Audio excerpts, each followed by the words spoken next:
Parched Earth. Lutomizla paced up and down the parador, leaving her glass of syrah untouched.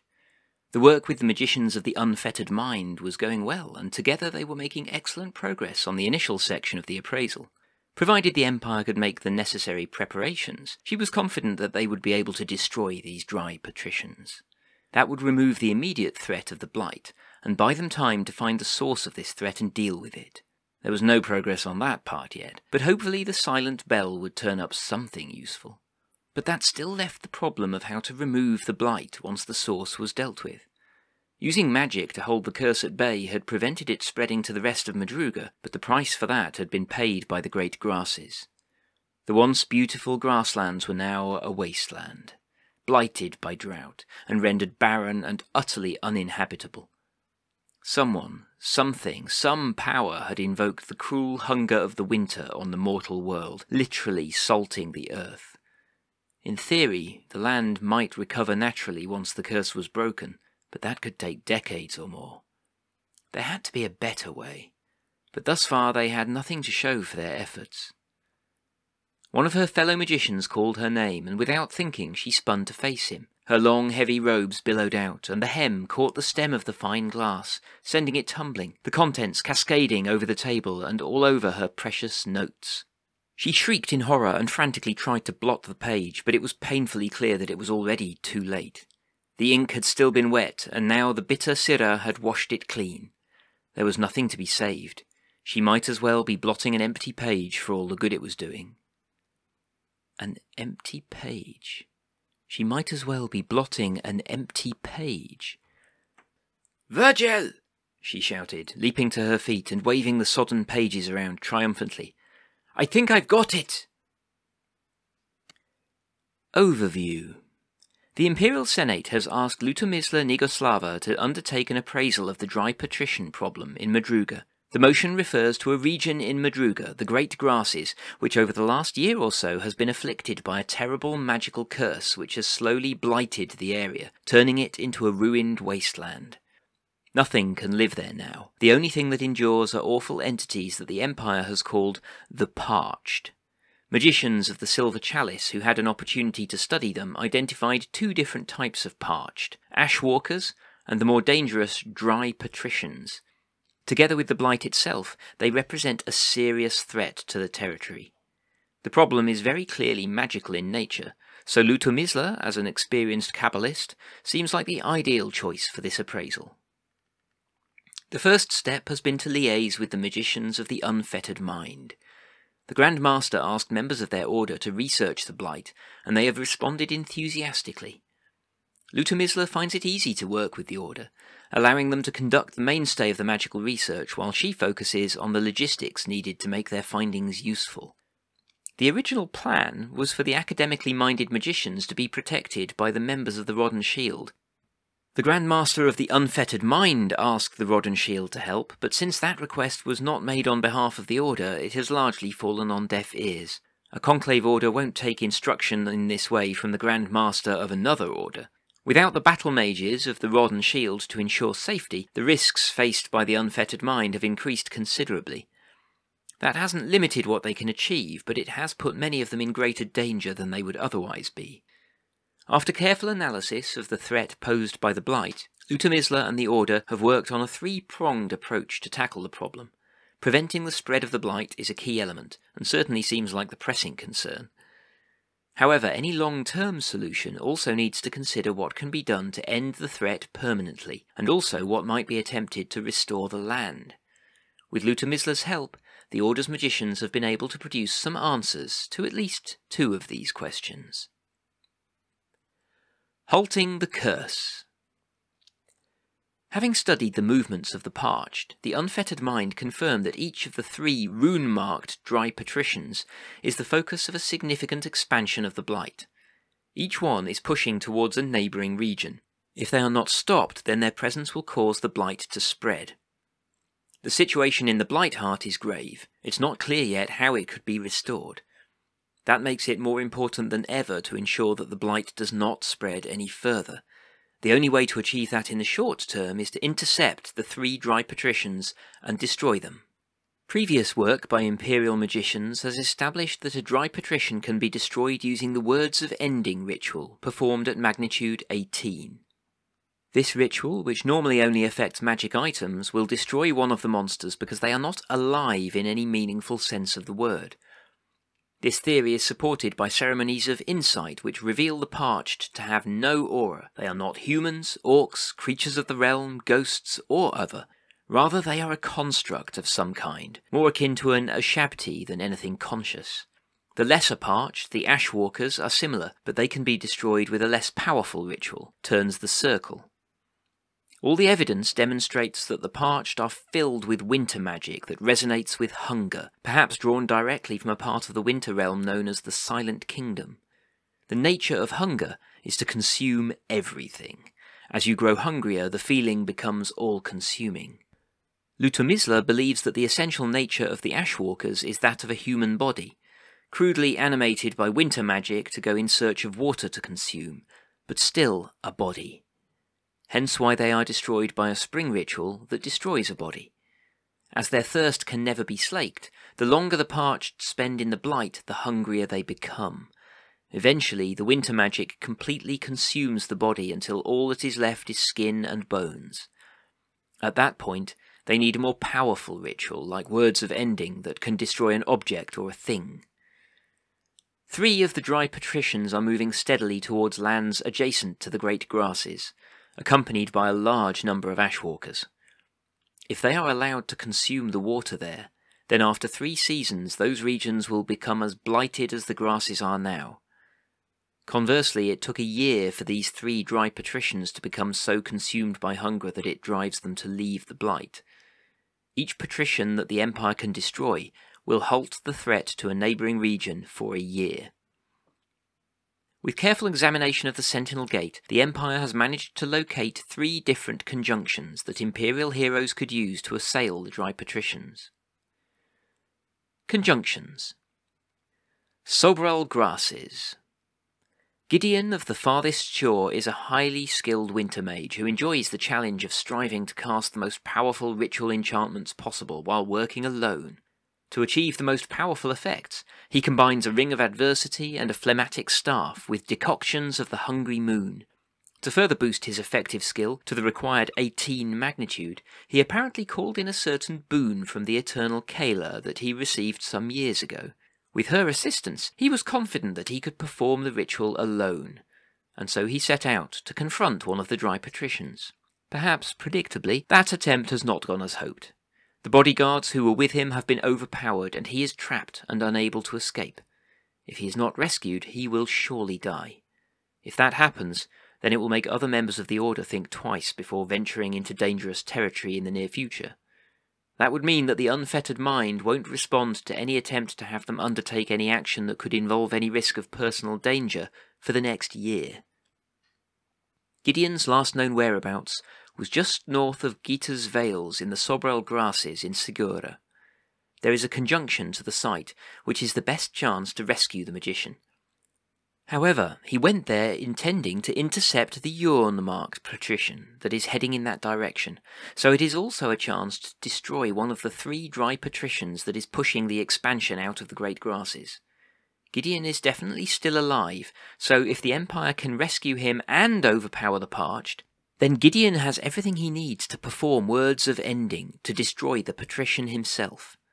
He will of course need to be protected throughout, particularly as he has already been shown to have a somewhat cavalier approach to personal safety. Given that this is a clear threat to a member of the unfettered mind, it is the responsibility of the Grand Master, Eliza, to rescue the magician and destroy the patrician. Jade Range. One of the 3 rune-marked dry patricians, the one bearing the rune Iremeus, is headed north from the Blightheart, crossing the border into Karaman. Their presence here would be a disaster, not least because it would threaten the Dust Parador. This Parador is located in a prime spot in the western Jade Range, next to one of the major roads leading down towards Segura and Madruga. Whether the Parched are being drawn to the Parador by the trade in Mithril, the luxurious accommodation, or just following the road, is impossible to know at this point. What is certain is that it would be a disaster if they are not stopped. There is a conjunction to the area which is perfectly timed to allow a group of Imperial heroes to destroy the Dry Patrician leading the force if they can overcome the Parched long enough to perform the ritual. Doing so will not be easy, but if they fail, then the Dust Parador will be able to buy no more than 12 wains of mithril following the spring equinox. If the blight takes hold, that amount will drop by 3 wains every season until no mithril is available. There is a complicating factor. Scouts report the presence of a Lazambrian champion in the area, Hitar of the Jaboon. According to local rumours, this orc has been poking around the Jade Range, investigating the Parched. He claims to be a disciple of Vigilance, carries a relic of his faith, and is concerned by the threat posed by the Parched to the Lazambrian lands. Many of the Lazambrians claim much of the Brass Coast were once their lands. According to the latest reports, this orc has been badly wounded battling the Parched. Hitar's fate will be in the hands of the Imperial heroes, assuming they can defeat the Parched. Given that this is a clear threat to the Dust Parador, it is the responsibility of the Mistress of the Dust Parador, Nemi Irequeza, to destroy the Patrician and deal with the Lazambrian champion. Luck Springs. The third Patrician, the one marked with the Knave rune, is heading south for the Luck Springs in Segura. Their presence here is a significant risk. They need to be destroyed to prevent the region beginning to succumb to the Blight. The Luck Springs are home to the newly regained Ceravado nets, which provides a valuable bounty of Ilium. The nets are not under threat yet, but if the region becomes blighted, then output would be damaged next season. Destroying the Dry Patrician would ensure that the Luck Springs are safe from the Blight, for the next year at least. However, there may be additional opportunities. A herald of the Crucible has conveyed a message from his Eternal Master. The Azoth wishes the Empire to recover some of the dust from this specific Patrician's corpse.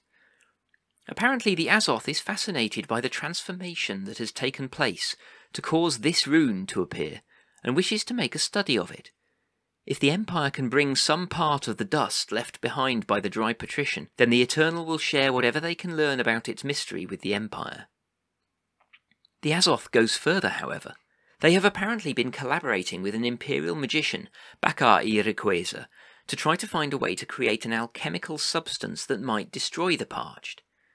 The ideal would be an alchemical concoction that would destroy a Dry Patrician, but thus far that has evaded them. However, by collaborating with the Azoth, Bakar Irequeza has developed a ritual that allows him to create a substance that will destroy the Ashwalkers, the least powerful of the Parched, quickly and efficiently.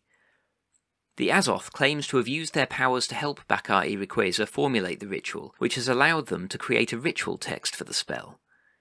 If what the Eternal says is true, then this could be a valuable weapon against the Blight. Bakar Irequeza is the Hakima of Salt and Sand, which is built in the shadow of the Towers of Kuzar in Madruga, not far from the edge of the Blight.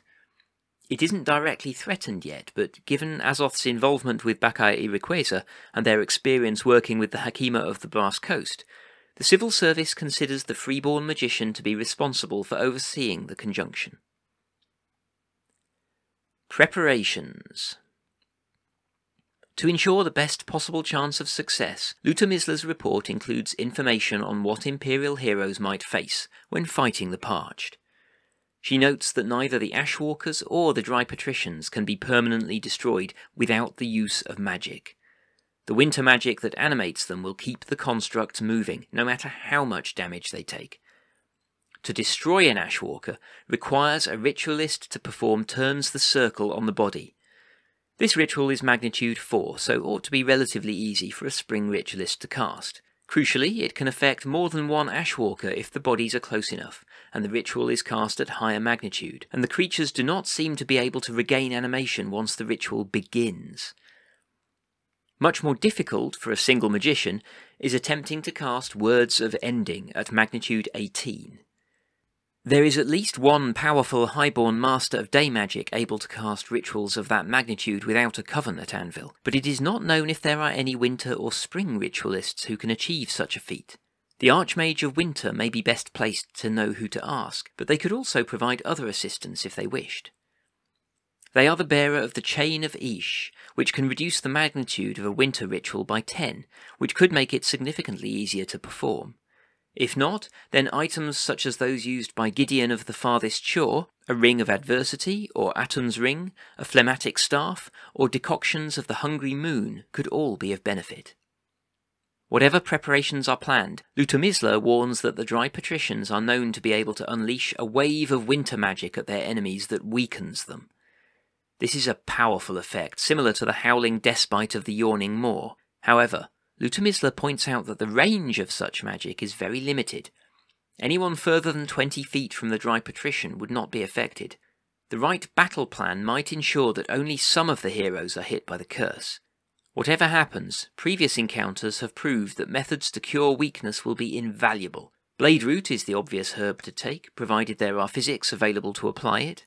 Feverfail Elixir is more expensive, but would be the dependable way to mitigate the effects of the winter magic. The Purify spell and rituals such as Renewed Strength of the New Day would also work, but unlike potions and herbs, their use relies on the magicians not being weakened themselves. Last but not least, the wounds inflicted by the Parched can be deadly. Those returning to Anvil should visit the Anvil Field Hospital or consult their own physic if they have suffered any severe wounds in the battle. Such injuries can be worse than they appear, and can prove fatal if left untreated. Ending the threat. If all 3 rune-marked Dry Patricians are destroyed, then that will stop the blight expanding at least for the next year. There is no telling what might happen after that point, but it would buy the Empire some time, and ensure that no more land was poisoned with salt and dust. The blight would be contained in the Blightheart, at least for the time being. To deal with the threat once and for all would require the Empire to find a way to remove the source of the blight. This is difficult, as the blighted area is effectively impassable to mortals. The heroes of Anvil might attempt a brief sojourn there, courtesy of the Sentinel Gate, but death would come quickly for anyone who tarried there for long. Without a suitable conjunction, it is not possible at this time for the magicians to get to the centre of the blight, to study it and work out how it might be countered. However, there is some evidence that the Aldea de Tutamen family of the Great Grasses were the original source of the blight. There is talk that they experimented with a powerful winter ritual, attempting to return life to some mummified remains. Why they thought this would work is unclear. Imperial magic has never discovered a way to bring the dead back to life. Any such efforts that don't simply fail outright always result in something twisted and dangerous that can only be considered to be a resurrection in the very loosest sense. Evidently this attempt was no exception to that rule, but the Tutamens may have unleashed the curse on Madruga through their actions. Whatever the source, it is clearly an ongoing effect, and given it has been ongoing for more than a year now, it seems more than likely it will continue until it is dealt with. But until they are in a position to study the source of the curse, the Order can't offer immediate insight. However, Lutomysla is aware that the Assembly of Nine has asked the Silent Bell to investigate the Blightheart of Madruga, its connections to the Tutamen family of the Brass Coast, and their place in the history of Highguard. The Silent Bell gather much of their information through mundane means, and it is possible that they will be able to provide the Empire with more information on the source of the blight in Madruga. Hopefully, that will present a way to resolve the matter once and for all, or at least present an avenue to explore that option. Their report will be delivered at the spring equinox. Anyone interested in finding out more about how to end the threat of the blight should confer with them. Participation. Unfettered Mind. Any member of the Unfettered Mind is free to roleplay that they took part in the actions of the Order over the past season in Madruga, and is free to create their own stories of their visit, within reason. It has likely been dangerous, and any member of the Order can email Plot with your CID before 10 o'clock on the 8th of June to receive a traumatic wound in your pack. Healing the Land. Removing the cause of the blight won't do anything to repair the damage the curse has already caused. Regrow the land's heart would provide some help, but the ritual speeds the natural regrowth of the land. It is not powerful enough to remove a blasted wasteland like the blight, no more than it could remove the Black Plateau. To try and undo the damage that has been caused would require something more drastic. Avate from the Unfettered Mind, Diane of Eagle Striding has created an arcane projection that would be powerful enough to heal the land. The spring ritual they propose is difficult, with a magnitude of 140, and might well prove contentious.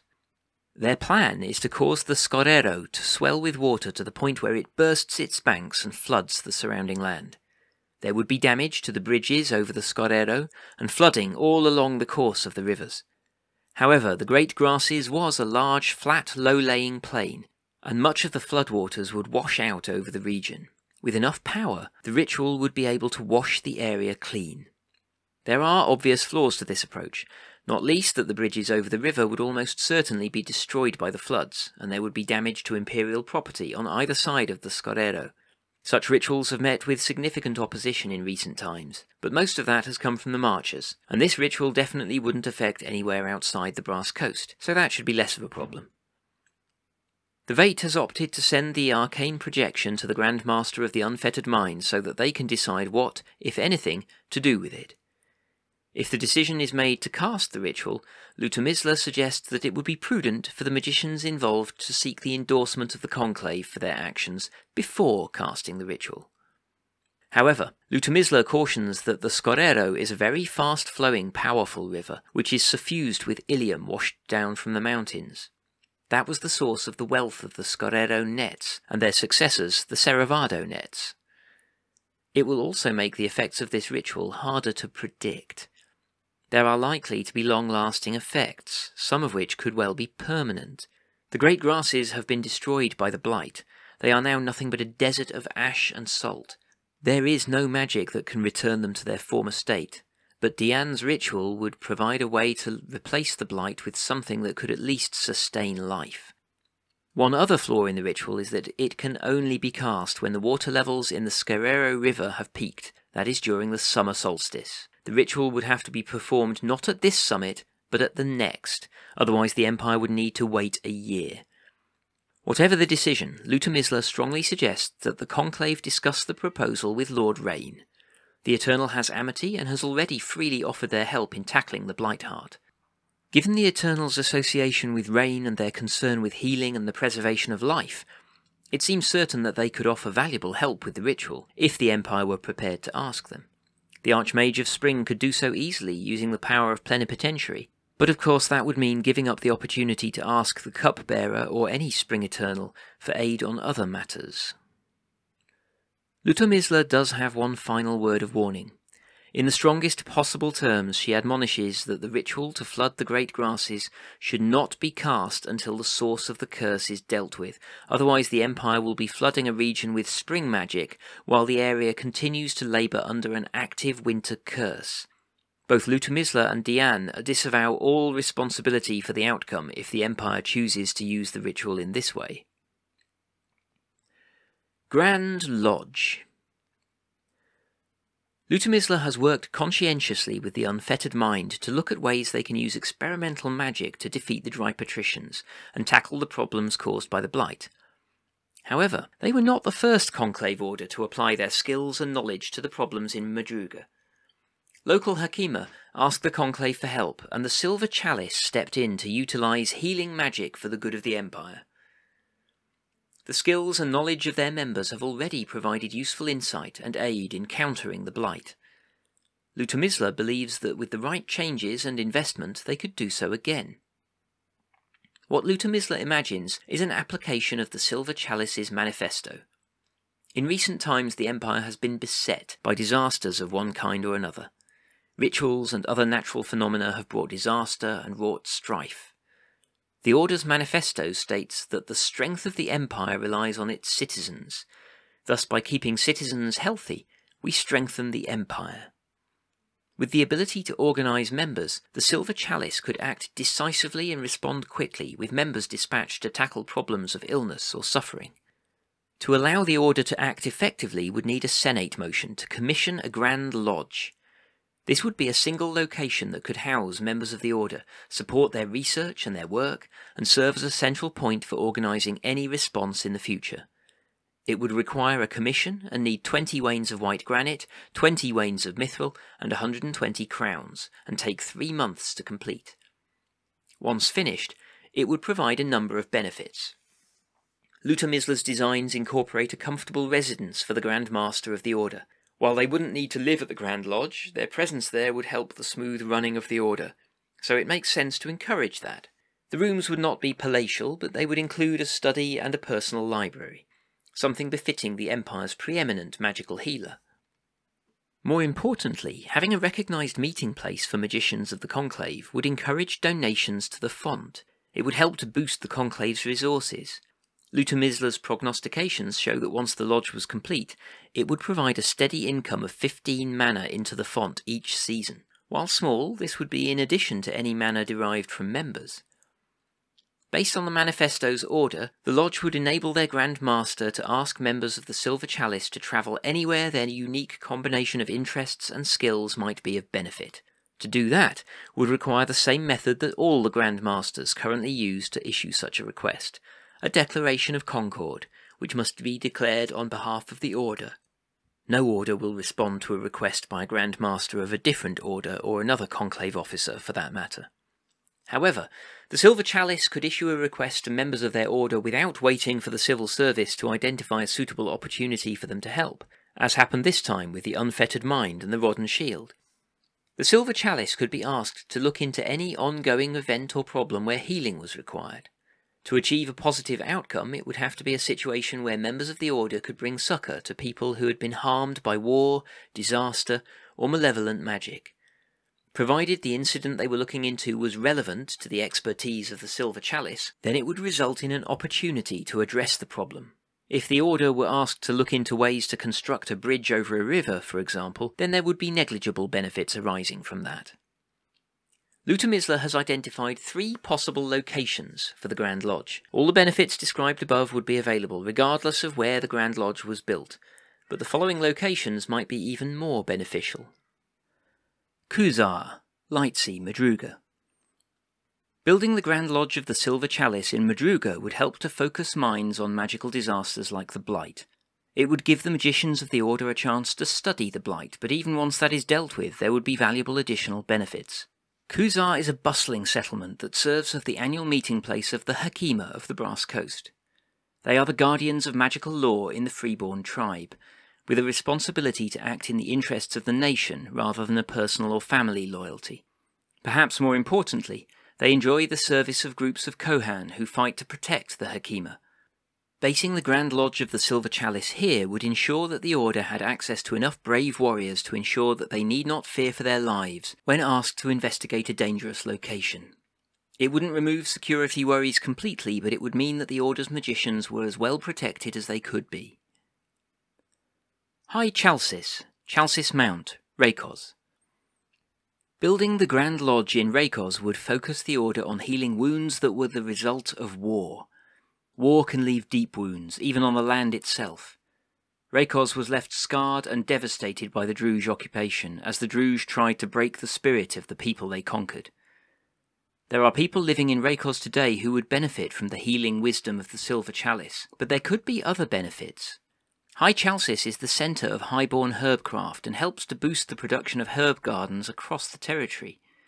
There are more herbalists in High Chalcis than anywhere else in Highguard, and they benefit from access to a deep supply of herbs.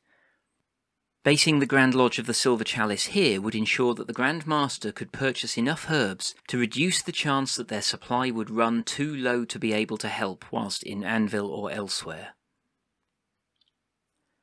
New Dunhall, Woodheath, Harnmark.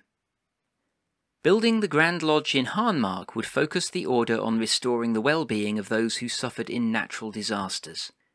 Entire settlements disappeared into the Dunsfall sinkhole when it opened, reflecting the grave threat such disasters pose. The sinkhole is stable now, but there would be other benefits of building the Grand Lodge here. The Grimnir tradition is well established in Wintermark, and those who put the healing arts before their own heroism are given the highest respect for their sacrifice. They can usually count on the support of their fellow Wintermarkers, including some of the finest artisans in the Empire. Establishing the lodge here would allow the Grand Master to purchase valuable magic items suitable for healing as part of the benefits to be had.